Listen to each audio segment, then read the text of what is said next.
Putin just hasn't got the power he used to have, or he says he has. Chechnya, I'm watching Chechnya. That's definitely in play. They had a civil war there, and he cracked down brutally. The Chechens have provided troops to the war, but the war drags on. I think people are getting tired. And we've talked before about how, Russia is an empire run by people in St. Petersburg and Moscow. The rest of the place are Turkic or Mongolian people that are quite disenfranchised, and they're the ones that are supplying the kids to the front. And that I think it's going to creak, and I think it's going to start to splinter. Hello and welcome to Frontline for Times Radio with me, Kate Chabot. And this time we are joined by Diane Francis, a senior fellow at the Atlantic Council in Washington. She's editor-at-large with the National Post newspaper and has a best-selling Substack with regular updates on geopolitics, including the war in Ukraine and Putin's Russia. Diane, welcome back to Frontline. It's good to see you again. Good to see you. So what's your takeaway then from Donald Trump's latest pronouncements, the 50-day deadline for Putin to negotiate over Ukraine, the threat of secondary tariffs and sanctions on countries that trade with Russia, and the deal to sell military equipment to NATO allies so they can supply Ukraine? Well, I think it's long overdue. And I think, now this is Trump's war, and he's going to have to prosecute it, shall we say. I don't find fault with anything he announced, and I'm very happy about it, with the exception of the 50-day delay. As a couple of military experts described it, this is a 50-day permit to kill Ukrainians. I mean, you have to put the pressure on him immediately from henceforth. And he is also now, Putin is in the middle, that means till September, he can pretty much do as he has been doing, and that is bomb children out of their homes and cities and kill soldiers and take ground. So he's going to continue to do that. In fact, I think he's going to double down because he has 50 days to do it. I mean, I just don't understand the pause. Do you have any idea why he would put that 50-day deadline? Well, my guess is that because it's also going to apply as secondary sanctions on the people that buy Russian oil, such as China, India, Hungary, Brazil, lots of people buy Russian oil, that the 50 days, if he didn't have it, would be, very difficult for them to find alternative sources of oil if they choose to. And obviously, if they're going to be paying enormous tariffs on the oil from Russia, they will want to switch. So perhaps it was for their convenience. I don't know. I just don't understand it. But I think it's an unfortunate mistake. Give him a week, but not 50 days. On the equipment, it's also unclear how much of that will be the kind of equipment that can strike deep into Russia. And on the tariffs, the 100% that's threatened by Trump, it's unclear whether that replaces the up to 500% that has been proposed by Senator Lindsey Graham. What's your understanding?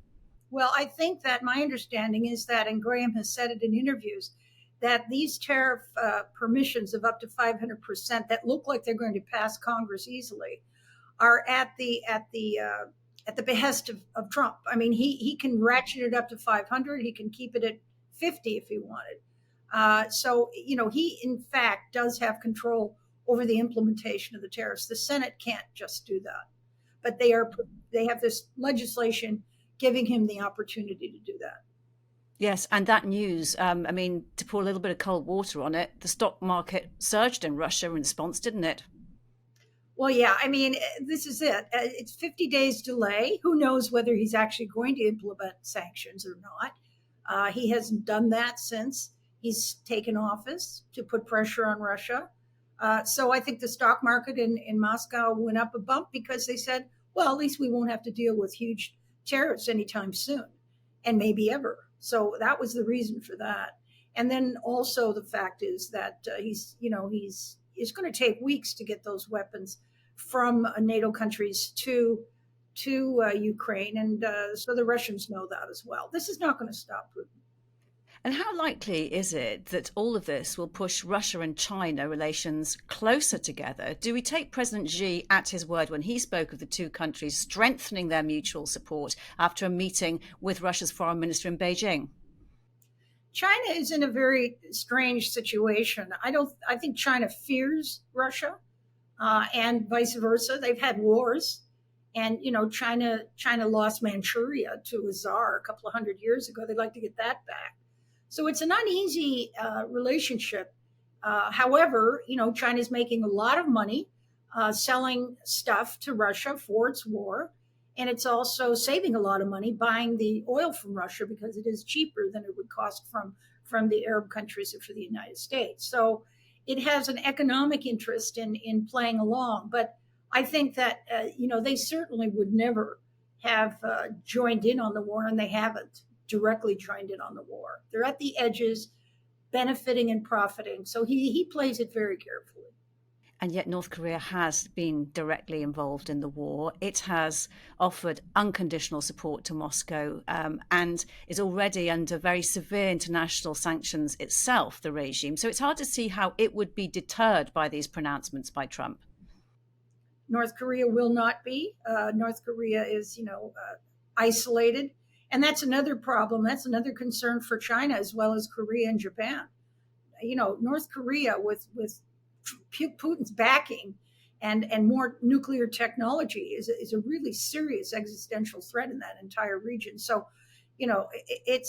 he's sort of playing a game there. Putin by backing North Korea, and North Korea is playing a game because it does hoist its importance in the region. An article in the Spectator magazine poses the question whether any of Trump's support will come soon enough, saying that Ukraine is engulfed in a critical military, political, and social crisis, and it's threatening to be destroyed from within. What's your take on that? I think that's overstating it. Although I haven't read the article, and it's a good newspaper. My involvement with people in Ukraine and so on is that yes, he's moving around the chairs in the cabinet. He's appointing new ministers here and there, some demotions, some promotions. But let's face it, it's been exactly the same government since the invasion, and that's a long time ago. And he's doing tweaks, not an upheaval, in my opinion. And there is no turning back to any kind of a corrupt little quasi dictatorship, which it was before the Orange Revolution and the Revolution of Dignity, and Zelensky's was swept into power as a result of that. So I don't think there's any going back for Ukraine. The only thing they have on their plate right now is they've got to get this war to stop, and hopefully, ideally to push Putin right back into Russia altogether.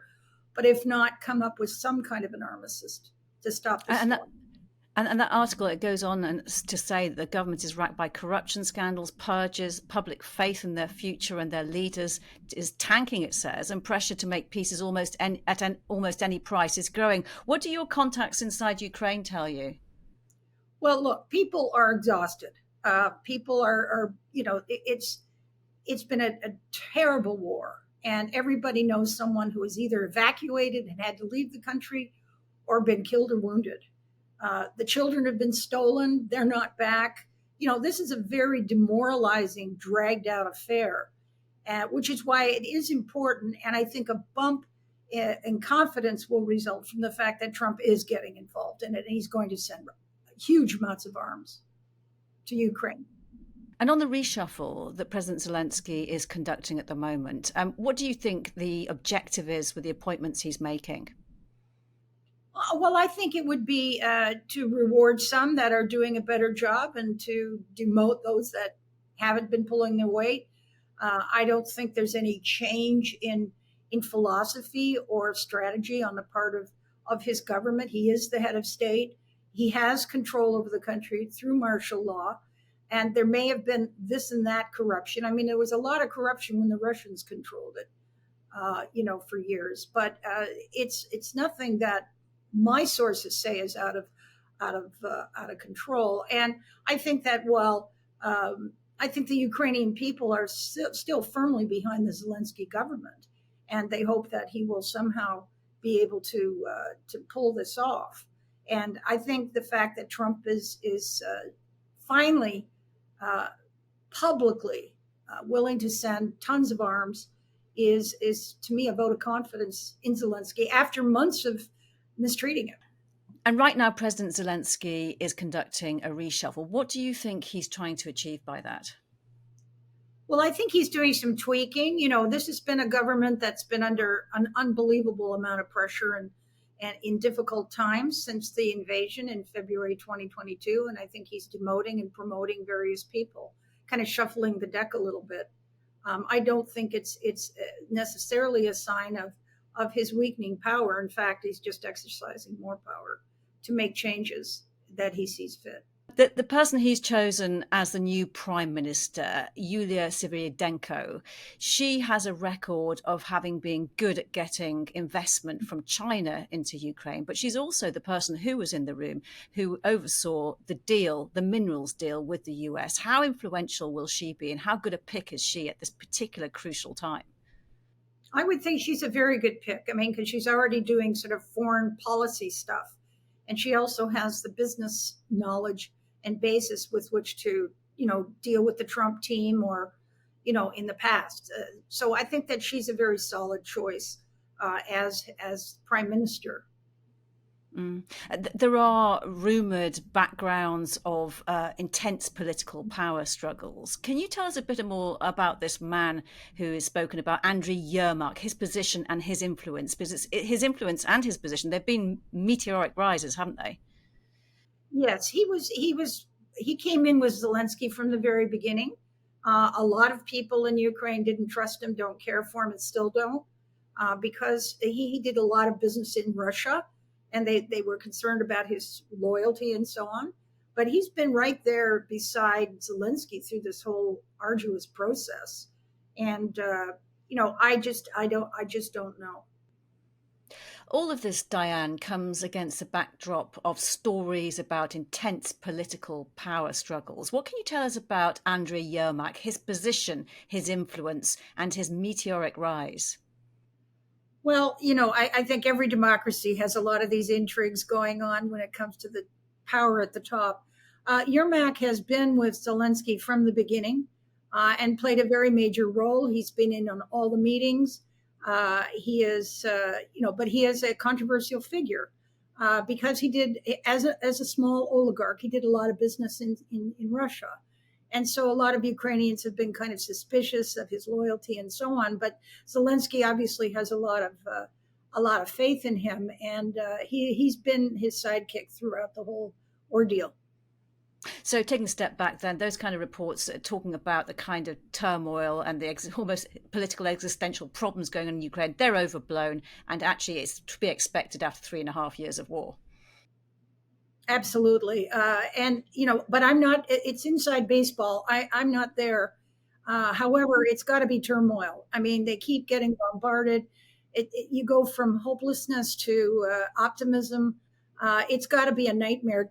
Plus, trying to get things delivered and talking to leaders all over the world. I mean, and then negotiating with the World Bank, the IMF. It's actually an inhuman task to run a government that is under war, in a state of warfare from a gigantic power. Would like to get your thoughts on an assessment that's been made by The Economist on the Russian situation on the battlefield on the ground. And they calculate that at the current rate of Russian advance, it would take the Russian forces 89 years to take the whole of Ukraine, and that they wouldn't take the 4 eastern regions of Luhansk, Donetsk, and Kherson and Zaporizhia fully until 2029. It's a sobering assessment, isn't it? Well, yeah, I thought that was very interesting. And what they did was they extrapolated the fact that they've only just been gaining inches every day at great, enormous cost. Now, he doesn't care about his cannon fodder. He's got an unlimited supply of that. So he keeps battering away at it. And of course, he can't stop the war because that would admit defeat because he wants the whole thing. And it's their destiny and all that sort of thing. So, he's at a point where it's very hard for Putin to stop what he's doing. But yes, the Ukrainian army is incredibly good and powerful. And now, of course, with a flood of weaponry, they're going to be able to hopefully push back, not just keep the stalemate, but push back the Russians. It's been argued that Putin's war in Ukraine may well be costing him his influence in other areas, in other places, and in particular, the South Caucasus has been mentioned, in Azerbaijan and Armenia. Why is this region important to the Kremlin, and what does Putin's Russia get out of it? Well, he intends to get to replace the old Soviet Union by getting back all these countries that left in '91, and Georgia is, of course, always been a sore point. As he falters, I'm not saying he's failing yet, but as he falters, and now he's got the United States of America backing and Europe backing Ukraine, I would think that people are less frightened of him.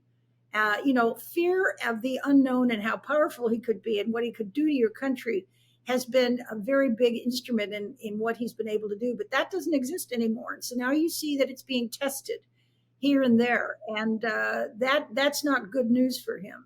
And if Azerbaijan is starting to rise as a middle power, what does that mean for Putin's Russia? What does that mean for the region? Well, I guess it would be another, indication to all the people in the neighborhood that, Putin just hasn't got the power he used to have, or he says he has. Chechnya, I'm watching Chechnya. That's definitely in play. They had a civil war there, and he cracked down brutally. The Chechens have provided troops to the war, but the war drags on. I think people are getting tired. And we've talked before about how, Russia is an empire run by people in St. Petersburg and Moscow. The rest of the place are Turkic or Mongolian people that are quite disenfranchised, and they're the ones that are supplying the kids to the front.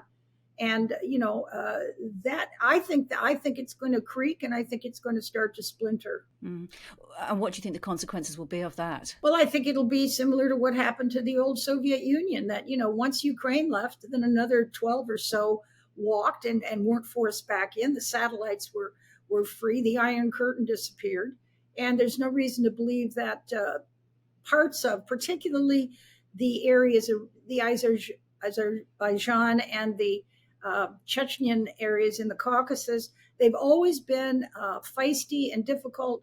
But there'll be plenty of rich Arab nations who are also Muslim who would be happy to be their sugar daddies and allow them to become independent. If, Diane, we could return to our starting point and this 50-day Trump deadline on Putin, it's been pointed out to me that Donald Trump doesn't really want to lead on Ukraine.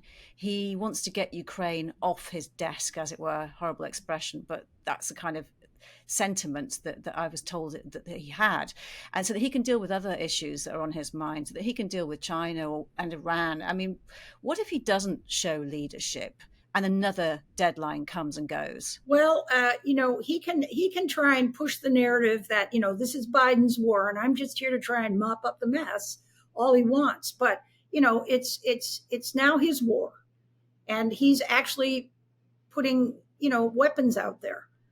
And getting very much involved with the minerals deal and so on.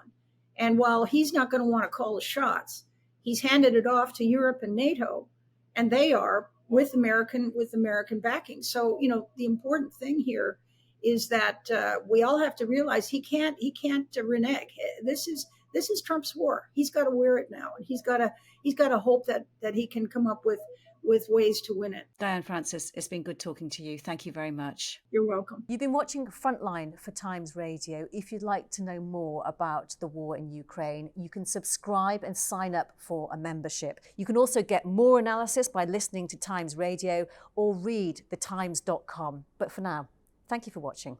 Bye-bye.